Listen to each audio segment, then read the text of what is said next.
प्रिय विद्यार्थियों, हम पिछले लेक्चर में आर्थिक भूगोल के अध्ययन के उपागमों की चर्चा कर रहे थे कि आर्थिक भूगोल किस अप्रोच और किन किन दृष्टिकोणों के साथ अध्ययन किया जाता रहा है और किया जाना चाहिए। तो हमने बात की थी कि कुछ विशिष्ट उपागम हैं जिनके द्वारा आर्थिक भूगोल का अध्ययन होता है। इन विधियों का प्रयोग होता है आर्थिक भूगोल के अध्ययन में।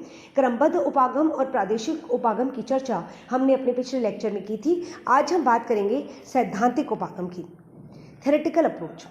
इस उपागम के अंतर्गत किसी तत्व या प्रदेश की सामान्य विशेषताओं तथा वितरण प्रतिरूप का विश्लेषण कुछ पूर्व मान्य या प्रतिपादित सिद्धांतों के संदर्भ में किया जाता है। ध्यान दीजिए कि किसी तत्व या प्रदेश की, मतलब हम चाहे सिस्टमेटिक अप्रोच के साथ अध्ययन करें या रीजनल अप्रोच के साथ अध्ययन करें, चाहे हम तत्व का संपूर्ण पृथ्वी के धरातल पर अध्ययन करें या पृथ्वी को प्रदेशों में बांटकर सामान्य विशेषताओं का अध्ययन करें और वितरण प्रतिरूप का विश्लेषण करें, मतलब जिस भी तत्व की हम बात कर रहे हैं, जिन भी फिनोमेना की हम चर्चा कर रहे हैं, उनका अध्ययन हम उनके वितरण प्रतिरूप के रूप में करें, के संदर्भ में करें, उनके डिस्ट्रीब्यूशन का एनालिसिस करें, तो उस संदर्भ में कुछ पूर्व मान्य या प्रतिपादित सिद्धांतों के संदर्भ में वो अध्ययन किया जाता है। पहले से मान लिया जाता है कि या पहले जो मान लिया गया है उसको हम रेफर करते हैं और उस आधार पर अध्ययन करते हैं। इस प्रकार के अध्ययन का मुख्य लक्ष्य दिए गए सिद्धांतों या मॉडल्स की व्याख्या करना होता है, जिसके लिए विभिन्न तत्वों अथवा प्रदेशों को उदाहरण के रूप में प्रस्तुत किया जाता है। मतलब एक्चुअली हमारा कोई सिद्धांत है जिस सिद्धांत को हम अप्लाई करते हैं किसी भी प्रदेश पर। जैसे मान लीजिए वॉन थुनेन का सिद्धांत है। अब सिद्धांत दे दिया गया, लेकिन उसको हम किसी प्रदेश पर अप्लाई करेंगे कि उस सिद्धांत के संदर्भ में अगर हम लैंड यूज का डिस्कशन करेंगे किसी क्षेत्र के संदर्भ में, तो हम ये पाएंगे कि भाई वो कितना लागू उस पर होता है।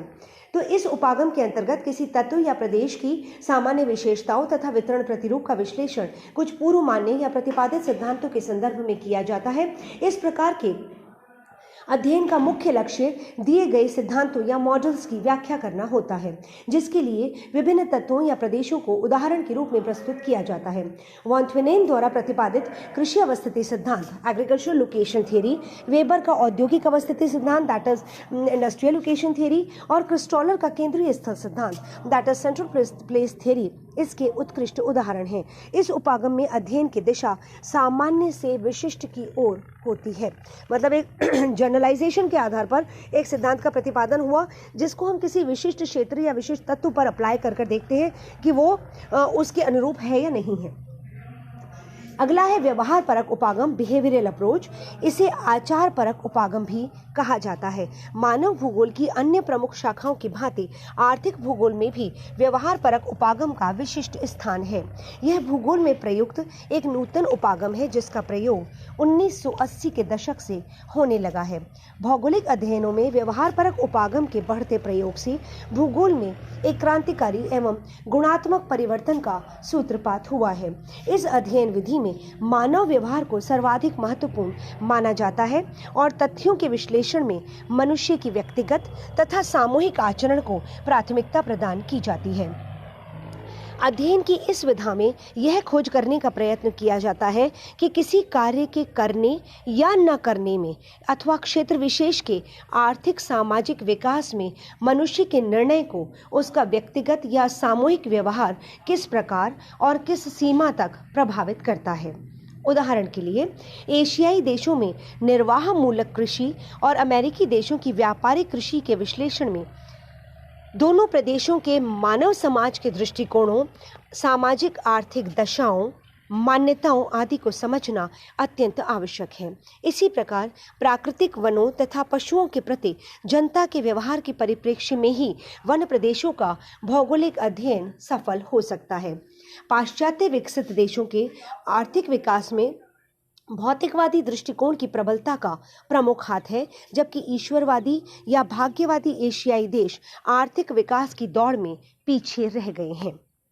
तो ये व्यवहार परक उपागम है कि प्रैक्टिकली कैसे अप्लाई होता है किसी जगह पर, प्रैक्टिकली कौन से तत्वों को किस तरीके से मनुष्य देखता है, समझता है। मतलब रिसोर्सेज अवेलेबल हैं, पर मनुष्य का जो आर्थिक क्रिया के संदर्भ में जो निर्णय है, वो निर्णय किन किन तत्वों से प्रभावित होता है, मनुष्य का अप्रोच क्या है। बहुत सारे बहुतायत में जंगल उपलब्ध है, पर अगर हमारा अप्रोच, उस जगह पर रहने वाले मानव समुदाय का अप्रोच अगर ये है, दृष्टिकोण ये है कि जंगलों को नहीं काटा जाना है, या हम कई बार ईश्वरवादी अप्रोच के तहत ये मानने लगते हैं कि ये माना जाता रहा है कि उनमें प्राण होते हैं, पेड़ों में भी प्राण होते हैं, उन्हें नष्ट नहीं किया जाना चाहिए। ऐसी स्थिति में वनों पर आधारित अर्थव्यवस्था वहाँ डेवलप नहीं होगी, वहाँ पर गतिविधियाँ किसी और तरह की होंगी। तो इस तरीके, या वनों से सिर्फ वही प्राप्त किया जाएगा जो सामान्यतः फल फूल आदि हम प्राप्त कर सकते हैं, और बहुत ज़्यादा वनों का जो डिफॉरेस्टेशन की जो प्रक्रिया है वो उतनी नहीं हो पाएगी। तो इस तरीके से किसी प्रदेश विशेष में कौन सा मानव समुदाय निवास करता है और उसका व्यवहार कैसा है, उसका स्वभाव कैसा है, उसका आचरण कैसा है, वो डिसाइड करता है कि किसी क्षेत्र में आर्थिक गतिविधि के रूप में कौन सी गतिविधि विकसित होगी, कौन से रिसोर्सेज का यूज किया जाएगा, कौन से सोर्सेज को रिसोर्सेज में कन्वर्ट किया जाएगा। ये सारी चीजें मनुष्य के व्यवहार, मनुष्य के आचरण पर, मनुष्य के अपने दृष्टिकोण पर निर्भर करती हैं। तो सामाजिक सांस्कृतिक जो दशाएं हैं, सामाजिक आर्थिक दशाओं के साथ साथ सामाजिक सांस्कृतिक दशाएं भी इस संदर्भ में महत्वपूर्ण भूमिका निभाती हैं, जिसको कि हम व्यवहार परक आचरण कहते हैं। और 1980 के दशक के बाद, मतलब हम 80s के बाद इस बात को ज़्यादा देखते हैं, जब ये एनालिसिस किया जाने लगा कि किन्हीं दो प्रदेशों में, पृथ्वी के किन्हीं दो प्रदेशों में अगर भौगोलिक समानताएं हैं, भौगोलिक समानताओं से मतलब प्राकृतिक समानताएं हैं कि लगभग जलवायु एक जैसी है, लगभग जो धरातल है वो एक जैसा है, लगभग मिट्टी एक जैसी है, इसके बावजूद वहाँ पर सेम एक्टिविटी सेम इंटेंसिटी के साथ डेवलप नहीं हो रही है। जबकि अगर हम बिल्कुल आर्थिक दृष्टिकोण से देखें तो समान परिस्थितियों में समान आर्थिक गतिविधि समान इंटेंसिटी के साथ डेवलप होनी चाहिए, लेकिन ऐसा नहीं मिलता है। जब इसके पीछे के कारण खोजे गए तो ये पाया गया कि मनुष्य का व्यवहार, मनुष्य का आचरण, मनुष्य का अपना दृष्टिकोण, उसकी सामाजिक सांस्कृतिक परिस्थितियाँ, उसकी परंपराएं, ये सारी चीज़ें बहुत महत्वपूर्ण योगदान देती हैं मनुष्य की निर्णय निर्माण प्रक्रिया में। हम निर्णय निर्माण प्रक्रिया आगे पढ़ेंगे, आपके सिलेबस का बहुत इंपॉर्टेंट पार्ट है वो, उसको हम डिटेल में पढ़ेंगे। तो उस आधार पर ये डिसाइड किया जाने लगा कि मनुष्य का अप्रोच, मनुष्य कब कैसे व्यवहार करेगा, किस परिस्थिति में, उस पर निर्भर करता है कि किसी क्षेत्र में आर्थिक परिदृश्य कैसे डेवलप होगा। और उस आर्थिक परिदृश्य का अगर हम अध्ययन करना चाहते हैं आर्थिक भूगोलवेत्ता के नाते, और उस आर्थिक परिदृश्य का विश्लेषण करना चाहते हैं, तो उस विश्लेषण में ये बात हमेशा ध्यान रखनी चाहिए कि वहाँ का मानव समुदाय किस प्रकार की अप्रोच के साथ, किस दृष्टिकोण के साथ वहाँ पर कार्यरत है, किस तरीके से काम कर रहा है, सभ्यता के विकास की किस स्टेज पर वो है। इन सारी बातों को भी ध्यान में रखना ज़रूरी है, तभी हम वास्तव में आर्थिक परिदृश्य का और आर्थिक प्रतिक्रियाओं या आर्थिक जो क्रियाएं हैं उनका अध्ययन कर पाने में सक्षम हो पाएंगे। देन वेलफेयर अप्रोच, कल्याण परक उपागम। भूगोल में यह भी एक नया उपागम है जिसके माध्यम से भौगोलिक अध्ययन का मुख्य उद्देश्य मानव समूह के कल्याण को अधिकतम करना होता है। यद्यपि मानव ग्रह के रूप में पृथ्वी का अध्ययन 19वीं शताब्दी से ही होता रहा है, किंतु मानव कल्याण की अवधारणा उत्तरार्ध की ही देन है। कल्याण परक उपागम मानव समाज और उसके पर्यावरण के मध्य इस प्रकार के संबंध पर बल देता है कि उससे अधिकतम मानव कल्याण की प्राप्ति हो और साथ ही सामाजिक व प्रादेशिक न्याय के उद्देश्य की पूर्ति होती हो। इस उपागम के अंतर्गत यह खोज करने का प्रयास किया जाता है कि भूतल पर किसी विशेष आर्थिक तत्व या संसाधन की कहाँ पर बहुलता है और कहाँ उसका अभाव है। इस प्रकार पहले क्षेत्रीय विषमता को ज्ञात करना और तदंतर उस क्षेत्रीय विषमता को दूर करने के उपाय का सुझाव देना इस अध्ययन विधि के दो प्रमुख चरण होते हैं। क्षेत्रीय असमानता को कम करने और प्रादेशिक न्याय उपलब्ध कराने का जो इस कल्याण परक इस उपागम का प्रमुख उद्देश्य होता है। इस उद्देश्य की पूर्ति से आर्थिक आय के वितरण में असमानता में कमी आती है, मानव की गुणवत्ता में वृद्धि होती है और जीवन संपन्नता और सुख की ओर अग्रसर होता है। कल्याण परक उपागम मानव पर्यावरण की ऐसी अंतरक्रिया पर बल देता है जिससे किसी प्रदेश या क्षेत्र के निवासी जनों की प्रमुख आवश्यकताओं की पूर्ति होती रहे और वहां का पर्यावरण संतुलन भी बना रहे। इस उपागम के अंतर्गत विभिन्न प्रकार की मानवीय तथा सामाजिक या आर्थिक यथा प्रति व्यक्ति आय, आवास, पेयजल, शिक्षा, स्वास्थ्य, सफाई, मनोरंजन आदि सुविधाओं के वितरण में सामाजिक तथा प्रादेशिक न्याय के सिद्धांत पर बल दिया जाता है। अगला उपागम है तंत्र उपागम, सिस्टम अप्रोच। किसी प्रदेश में प्राकृतिक तथा मानवीय सभी तत्वों की पारस्परिक क्रिया प्रतिक्रिया के परिणाम स्वरूप ही उस प्रदेश के वास्तविक प्रतिरूप का निर्माण होता है। उन संपूर्ण तत्वों या घटकों की समष्टि जिसमें क्रिया प्रतिक्रिया संचालित होती है उसे एक तंत्र या सिस्टम कहते हैं। आर्थिक भूगोल के विभिन्न तत्व आपस में और अन्य पर्यावरणीय तत्वों के साथ घनिष्ठ रूप से संबंधित होते हैं और इसीलिए किसी एक तत्व के वास्तविक विश्लेषण के लिए समष्टि में होने वाली अंतरक्रिया और उसके प्रभाव का ज्ञान आवश्यक हो जाता है। पिछले 2 दशकों में अन्य विज्ञानों की भांति भूगोल में भी तंत्र विश्लेषण पर अधिक ध्यान दिया जाने लगा है। वास्तव में तंत्र उपागम या तंत्र विश्लेषण मानव भूगोल के पारिस्थितिक उपागम का ही संशोधित नया रूप है।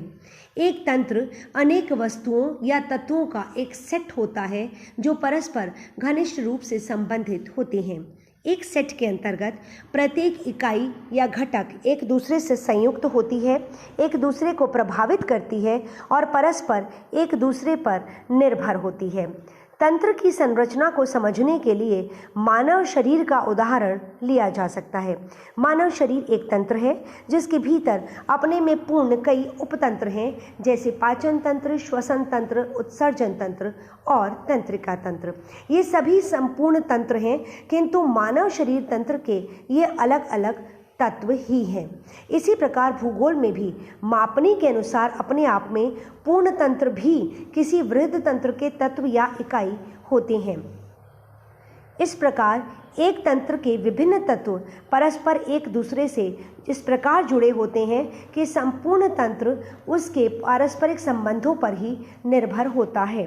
तंत्र उपागम की पृष्ठभूमि मानव भूगोल की पुरानी संकल्पना पार्थिव एकता दैट इज टेरेस्ट्रियल यूनिटी पर आधारित है।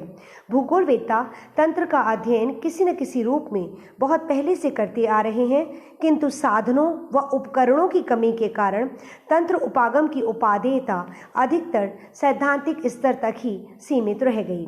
हाल के वर्षों में इस उपागम से अध्ययन में बहुचर विश्लेषण अधिक उपयोगी सिद्ध हुआ है, जिसके लिए गणक और कंप्यूटर जैसे आधुनिक उपकरण बहुत सहायक सिद्ध हुए हैं, क्योंकि इनके प्रयोग से विभिन्न भौगोलिक तत्वों के पारस्परिक संबंधों व उनसे उत्पन्न प्रतिरूपों का विश्लेषण सुगम हो जाता है।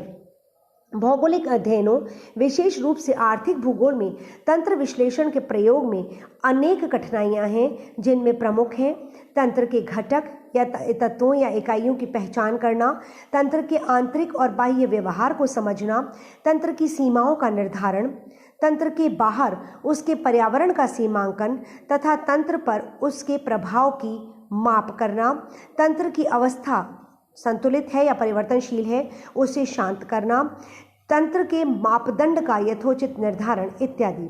यही कारण है कि भौगोलिक अध्ययनों के लिए सर्वाधिक उपयोगी तथा आवश्यक प्रतीत होने वाले तंत्र उपागम का प्रचलन भूगोल में अभी कम ही हो पाया है। आज के लिए इतना ही, बाकी बात हम अगले लेक्चर में करेंगे। Thank you.